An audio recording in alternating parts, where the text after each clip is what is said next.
brick. There's a little serpent. See, I got the glove on. We're gonna get that banger video today. And I've been trying to get to this for a minute. You heard me mention in a couple videos. This hasn't been the right time. We got to build my girl Naja new enclosure.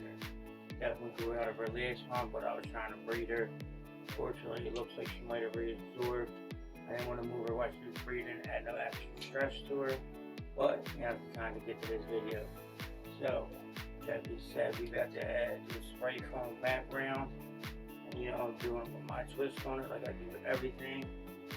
DIY situation, cheap, it's on as well. Like the enclosures I use, dig around, find out. You must see how to do this hobby without having a ton of money in your pocket, without sacrificing any of the reptiles husbandry's basic needs. Stick with it, man. It's going to be Bioactive, Planet, Home 9. It's going to be awesome. Branches, cork, bark, tubes, everything, plants. It's probably my favorite thing in this hobby now. And I love to build the natural enclosures. I love to give them peace of nature, and I love to see their basic instincts come out. I love to see both pythons actually climb. Even though people say they don't climb, I can attest to it. They do climb. If you give them the opportunity to climb, they will climb. Let's get to it. Make sure I got everything together I need. I'll flip this camera around, show you the basic hardscape that I got in mind. We ain't gonna be doing that yet. We're gonna be doing that tomorrow after the background dries. Today we're gonna be doing the spray foam background. Show you the hardscape, show you some of the materials you need. First on the list, obviously we're going to need spray foam. Got me a couple cans of spray foam here. And if you don't know, you ain't seen my channel before, I do things a little different. I wish my lights was on right now so you can see their enclosures. That's an enclosure right there. See what I turn into enclosure? Yes, it's a tote. But to be honest, it's a plastic box. And you're either making an enclosure out of a plastic box or a glass box. As long as it's a box and it's doing what it needs to do, you'll be fine. It holds the heat and humidity really good. So let's get to it. Hardscape, man. This is the general idea I got going for the hardscape right now. We got these nice two big branches. Then we got this nice big cork round. I'm going to use it like a tree branch. I don't know if I'm going to plant in that or not yet. We're going to have it up on the wall. It has a nice hole in there. We're going to put some substrate in there and plant in it. And we got cork bark up here that will go into the background along with some coco fiber. Gotta be dry, gotta be completely dry. I made the mistake before of not using completely dry and it won't stick. And usually I use sphagnum moss and the coco fiber. Have some sphagnum moss, didn't rehydrate the rest of it, so I'm going to use some Spanish moss as well. That's going to be the background basically, other than we're going to take these two branches. I don't know if I can do this with one hand.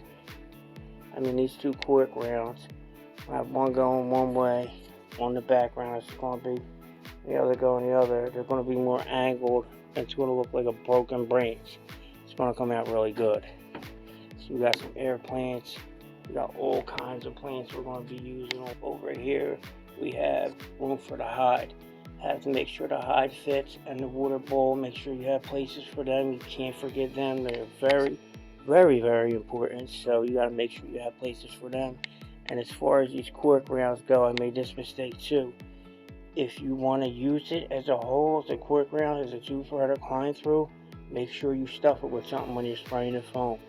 Any little crack, little hole, all that spray foam is going to fill up inside there and she won't be able to climb through it. Make sure everything's shipped really, really good.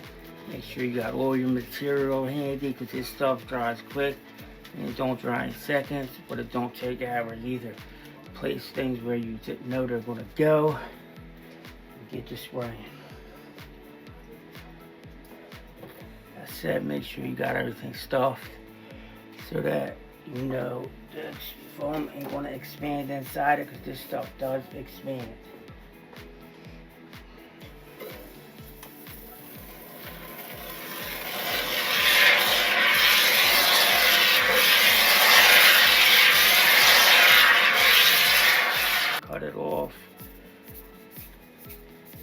If you get it where you don't want it, you can cut it out, trim it up later on.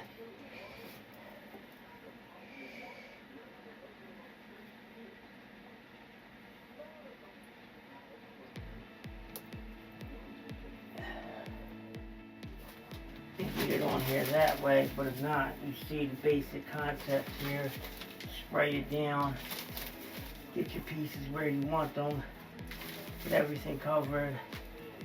Make sure you get everything covered. You want to do as quick as possible, because this stuff starts curing pretty quick.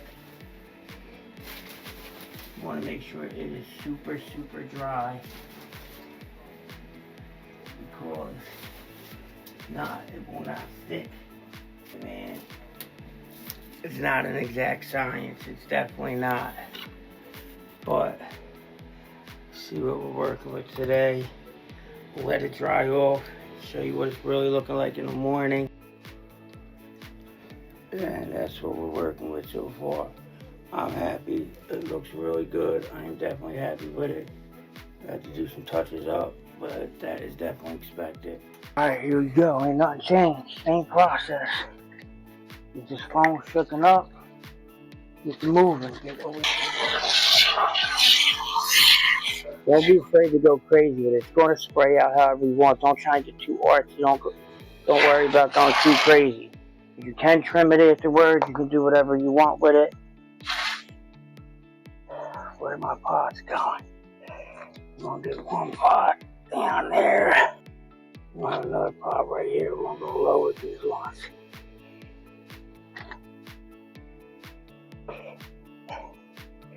That's that, I think. That's going to be what we're going with.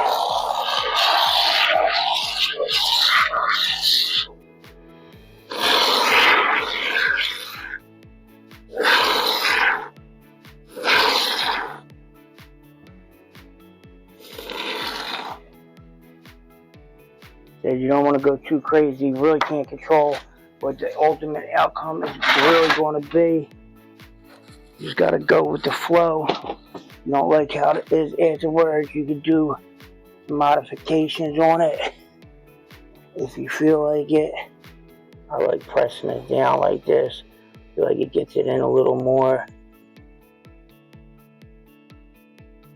And I feel like it just keeps it from expanding too much. I don't want the background taking up too much of the room. In here, I'm still trying to give my snake as much room as possible. Really, even if you think about it, a lot of this is going to be under the dirt anyway, under the substrate. So,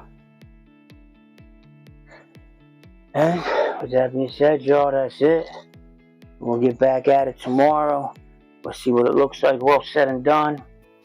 We dust it off, make our touch-ups, and get to that hardscape, and then get to the plant and get to the real fun stuff.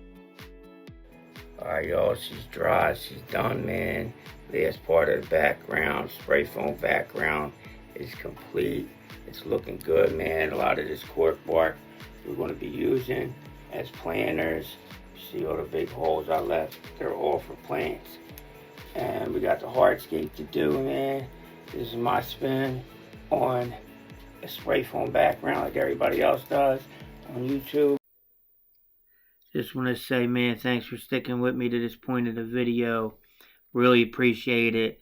I'm pretty new to this YouTube thing, man. My microphone malfunctioned a couple times.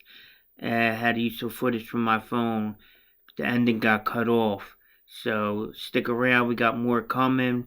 We still got the hardscape to do and plant this thing out and then release Naja into it. So we got another video or two coming.